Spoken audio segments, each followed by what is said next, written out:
National president बहुजन मुक्ति party और जनाब शौकत अली साहब जो AIM के यूपी के अध्यक्ष हैं। फिर से रिपीट करें,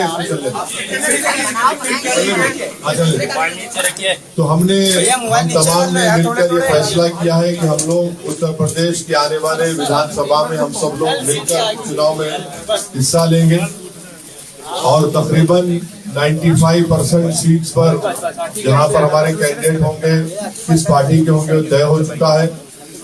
तीसरी बात हमने तय की है कि अगर उत्तर प्रदेश की जनता हमको अपने आशीर्वाद से, अपनी दुआओं से और अपने वोटों से कामयाब करती है तो ये जो अलायंस बना है इसके कन्वीनर जनाब बाबू सिंह कुशवाहा साहब रहेंगे और उसमें ये भी तय किया गया है कि अगर उत्तर प्रदेश की जनता इस अलायंस को, इस मोर्चे को सत्ता देती है तो ये तय हुआ है कि 5 साल के टेन्योर में 2 मुख्यमंत्री होंगे, एक ओबीसी समाज के और एक दलित समाज के, और 3 डिप्टी CM होंगे जिसमें मुस्लिम समाज का भी होगा। तो ये 4 अहम बातें मुझे आप तक बताना था, आप तक पहुंचाना था। अब मैं माइक देता हूं जनाब बाबू सिंह कुशवाहा साहब को, मैं माइक देता हूं जनाब श्री वामन मिश्राम साहब को जो राष्ट्रीय परिवर्तन मोर्चा के अध्यक्ष हैं, वो आपसे बात करेंगे।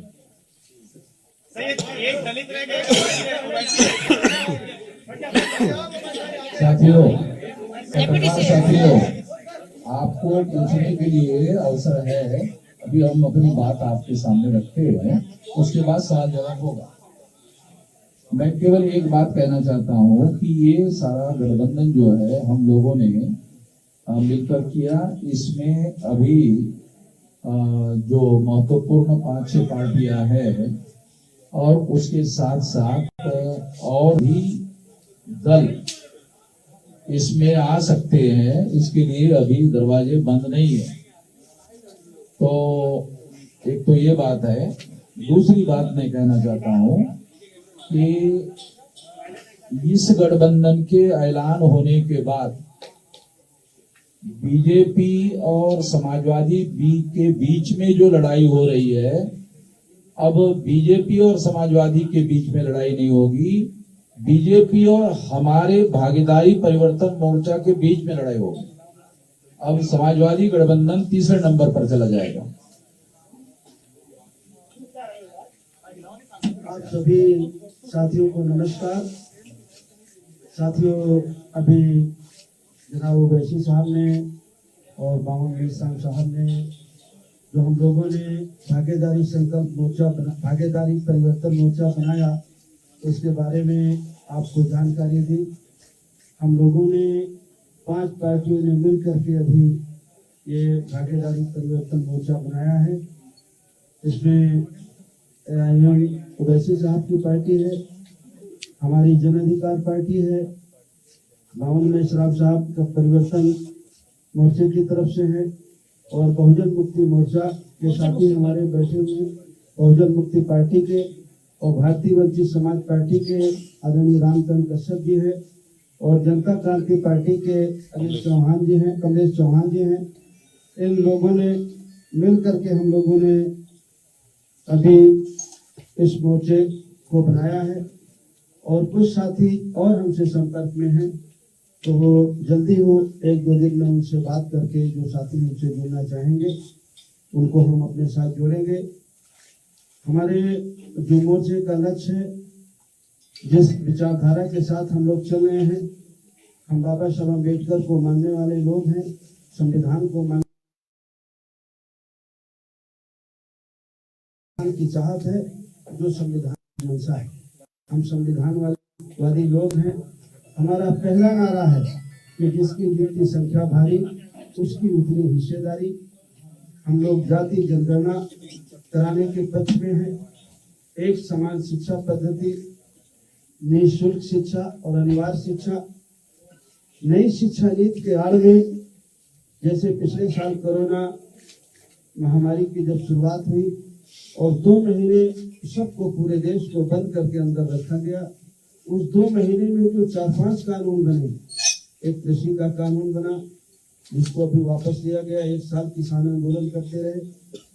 उसी तरह कृषि के बाद बिजली का कानून बना, लेबर एक्ट बना और नई शिक्षा नीति भी बनी। वो नई शिक्षा नीति ऐसी है कि जिस दिन वो जमीन में उतरेगी उस दिन आप हम सभी को पता चलेगा कि वो हमारे हित में है या हमारे बच्चों के नुकसान में। हम जहाँ तक समझ पाते हैं वो नई शिक्षा नीति भी कृषि कानून की तरह वो भी हमारे और आपके बच्चों के हित में नहीं है। पिछड़ों का जो रिजर्वेशन रोका गया उसको शुरू किया, लेकिन पूरी तरह नहीं शुरू किया, वो शुरू होना चाहिए। निजी क्षेत्रों में भी SC, ST, OBC का रिजर्वेशन लागू करने के पक्ष में हैं हम लोग।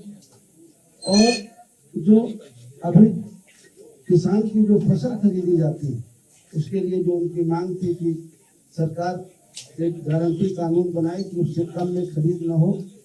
हम चाहते हैं कि अगर इस देश प्रदेश की महान जनता हम लोग उत्तर प्रदेश में भागीदारी परिवर्तन मोर्चा को अगर अपना सहयोग और पक्ष देती है तो हम ये चाहेंगे कि उनकी उपज का सही मूल्य मिले, मूल्य की उसकी गारंटी दी जाए, किसानों को खाद बीज सस्ता हो, सिंचाई किसानों के लिए फ्री हो, घरेलू बिजली गरीब और कमजोर की फ्री हो, किसानों के गन्ने का भुगतान हो, छोटे दुकानदार जो मझोले दुकानदार हैं और किसान हैं उनके जो कर्जे हैं वो माफ किए जाएं। कानून व्यवस्था की बहुत बड़ी बात है उत्तर प्रदेश में, चाहे वो समाजवादी पार्टी का शासन रहा हो, चाहे आज भारतीय जनता पार्टी का शासन हो, कानून व्यवस्था की स्थिति बहुत खराब है, बहुत दयनीय है। तो हम लोगों की चाहत है कि कानून व्यवस्था अगर इस प्रदेश की जनता हमारे मोर्चे को सफलता देती है तो हमारी पहली प्राथमिकता होगी कि इस प्रदेश की कानून व्यवस्था से होती जाए, हमारी बहन बेटियों को सुरक्षा मिले, अन्य पिछड़े वर्गों को SC, ST को, माइनॉरिटी के जो गरीब बच्चे हैं उनको जो स्कॉलरशिप है वो मिले।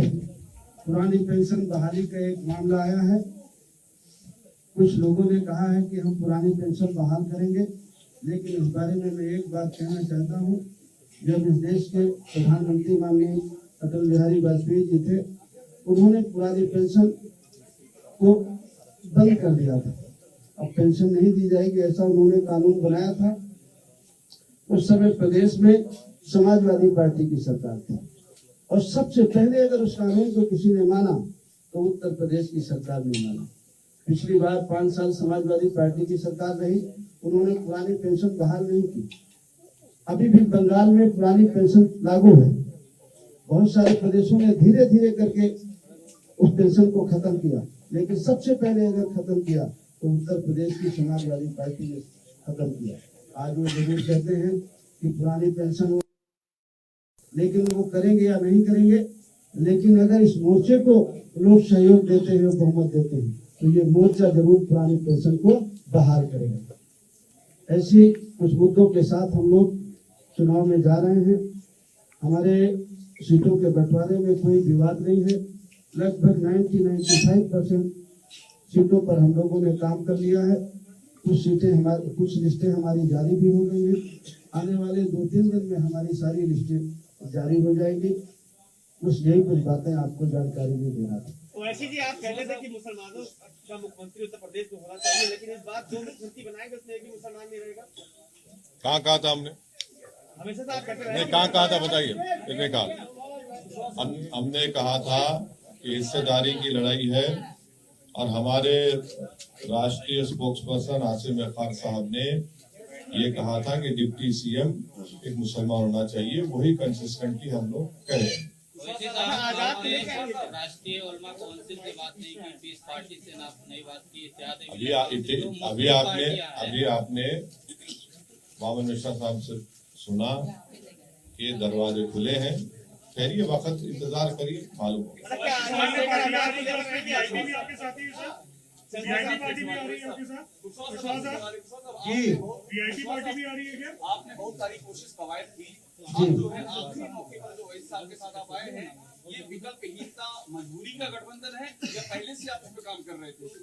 ऐन मौके पर आप- ये मजबूरी का गठबंधन नहीं है।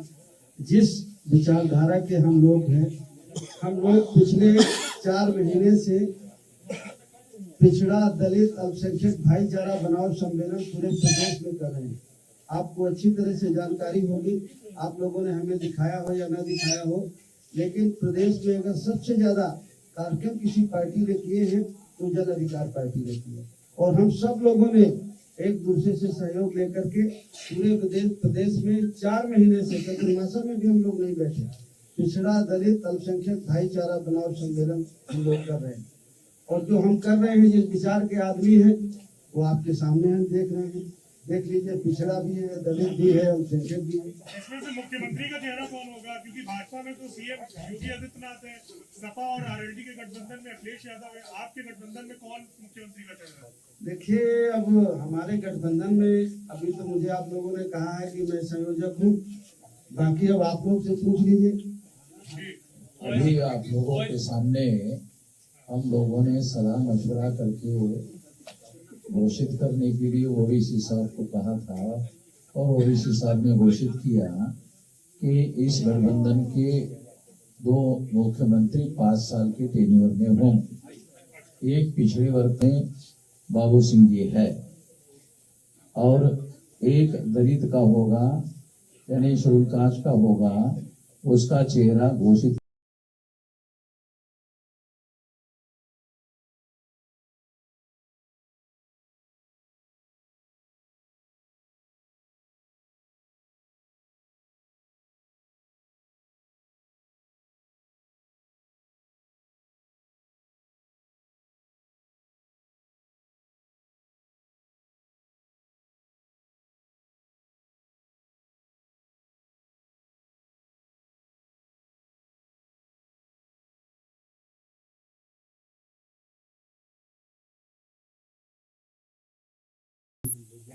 मतलब वो तो बाबू सिंह जी भी उसमें थे, मगर सामने चेहरा जो था वो इनका था। वो जो है वो केवल वो चले गए, बाकी सारे भागीदारी मोर्चा के लोग इसी में शामिल है। इसके अलावा अभी और माइनॉरिटी के हो या और बैकवर्ड क्लासेस के तमाम छोटे मध्यम प्रादेशिक स्तर के दल है जो इसमें शामिल किए जा सकते हैं आने वाले समय में।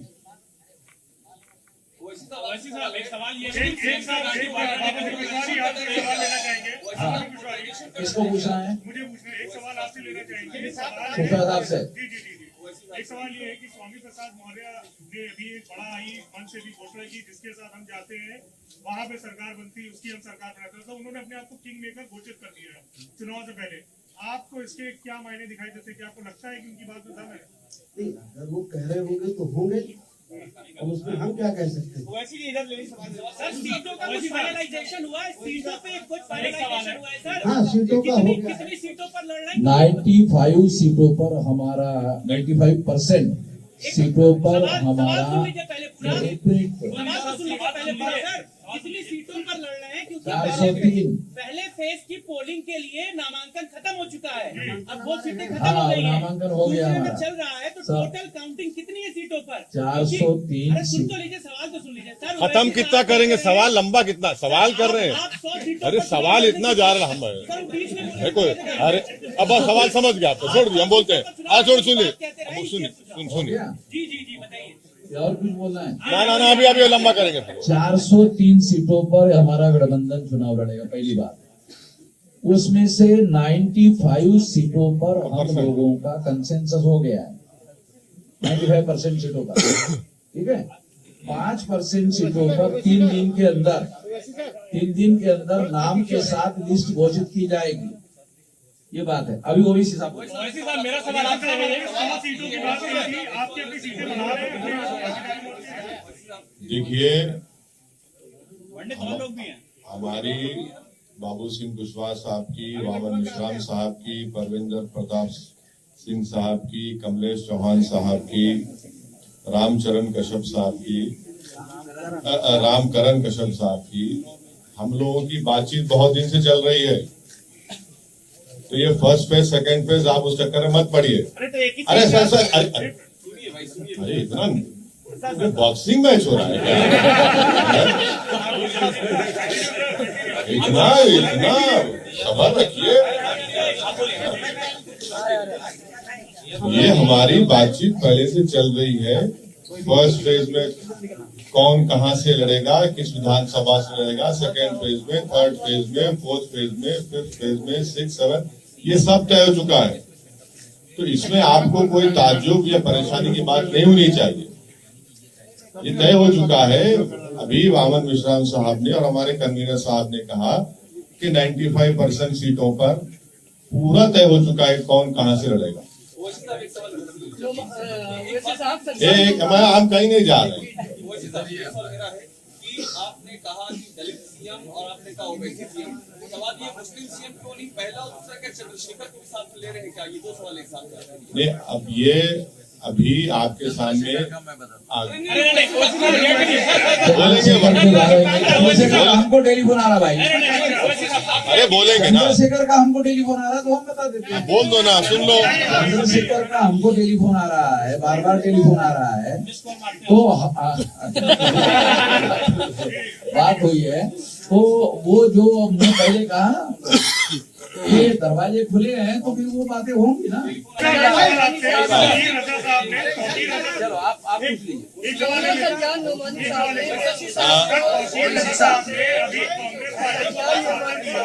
नहीं, मुझे कुछ सुनेंगे जरा, एक एक करके पूछिए, एक एक करके। तौकीर रजा साहब ने कांग्रेस का बता दिया है। उन्होंने बोला है कि ओवैसी साहब को क्योंकि पूरे माहौल को देखते हुए और बीजेपी को क्योंकि हराना है, इसलिए उन्हें इन चुनाव से दूर रहना चाहिए, उत्तर प्रदेश के चुनाव से दूर रहना चाहिए, ऐसा वो कह रहे हैं। कुर्बानी देनी चाहिए। उनकी राय हो सकती है।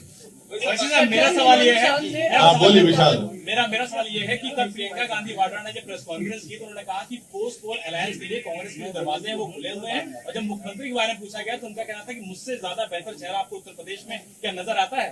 और ये भी कहा कि जरूरत पड़ेगी तो समाजवादी पार्टी को दे सकते हैं समर्थन। मैं कांग्रेस तरफ से कुछ नहीं बोल सकता। सज्जाद मोहम्मदी साहब ने आपको no comment, no comment, no comment, no comment. Sapa कहती है कि 10 मार्च को भारतीय जनता पार्टी कहती है इस बार 325 प्लस। आप बताइए कि उत्तर प्रदेश के चुनाव में क्या होने जा रहा है? ये तीसरे स्टेज की लड़ाई के लिए देखिए, ये जो लड़ाई है ये पूरे कमजोर लोग मिलकर एक ताकत बन रहे हैं, और ये 99% वर्सेस 1% की लड़ाई है। जो 99% है और 1% संघ है, ये उसकी लड़ाई है। आपने पहले कहा था 100 सीटों पर लड़ेंगे। हाँ, अरे आप लिस्ट देखते जाइए ना। 403 से वो हमारे पूरे नंबर आ जाएंगे, पूरे नंबर आ जाएंगे आपके पास। क्यों आप फिक्र मत रहिए, मुतमईन रहिए। मुस्लिम सीएम के इशू पर आप कुछ बता नहीं रहे हैं कि पश्चिम में बड़ी दावेदारी आपकी। सुनिए, ये बात तय हो चुकी है, जिसका जिक्र अभी हमारे कन्वीनर साहब बाबू सिंह कुशवाहा साहब ने कहा, वामन मिश्रा साहब ने कहा, उसी पर हम खाएंगे। सर, आजम खां की रिहाई के हवाले से आजम खां की रिहाई के हवाले से आप आवाज बुलंद किए हैं। अब्दुल्ला आजम ने कहा है कि अगर हमारे सच्चे हमदर्द हैं तो उनको उनकी वजह से जो सियासी नुकसान हो रहा है उससे देखना चाहिए। तो उनको अपना नुकसान किससे हुआ वो पहले समझ लें। उनको किससे नुकसान हुआ वो उस बात को समझ लें।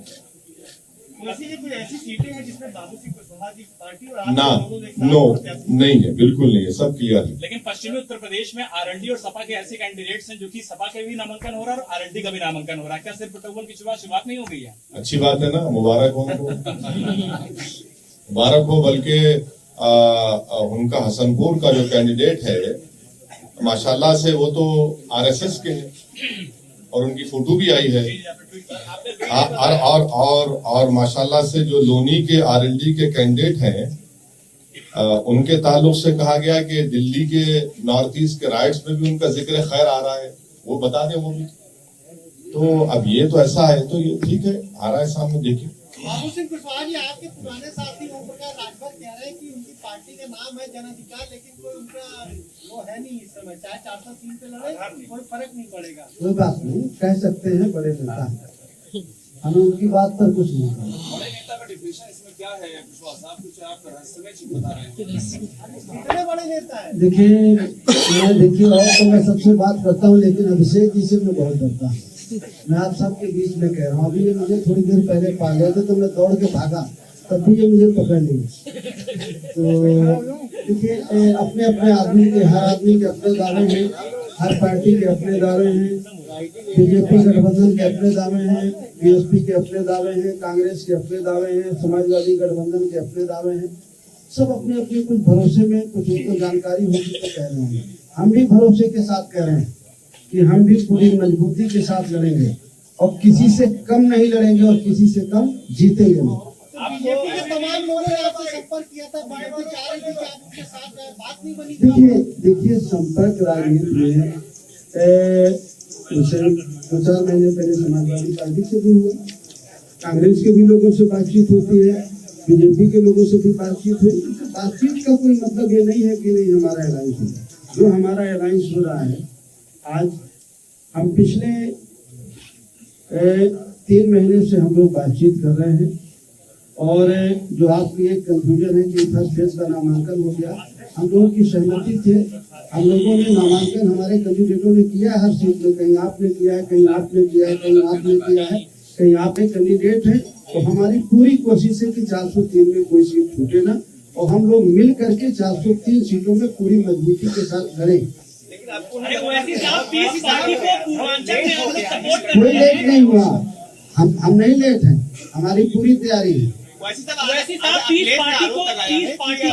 अखिलेश यादव ने आरोप लगाया है कि क्योंकि भाजपा ने आज प्रचार आज डिजिटल जो प्रचार तैयारियां थी, उनकी तैयारियां पहले से थी। तो क्या चुनाव आयोग के अधिकारियों ने बीजेपी को पहले से ही लीक कर दिया था कि इस बार डिजिटल प्रचार हो रहा है? क्या आप भी मानते हैं कि अधिकारियों ने कुछ लीक की थी चुनाव आयोग की? और इसी से जुड़ा सुनिए एक मिनट देखिए, जितने पॉलिटिकल पार्टी का और पॉलिटिकल पार्टी का आपने भी नाम लिया, क्या समाजवादी पार्टी ने इलेक्शन कमीशन ऑफ इंडिया को लेटर लिखकर ये कहा कि फिजिकल रैलीज अलाउ की जाए? सिवाय हमारी पार्टी के किसी एक पॉलिटिकल पार्टी ने इलेक्शन कमीशन ऑफ इंडिया को लेटर नहीं लिखा।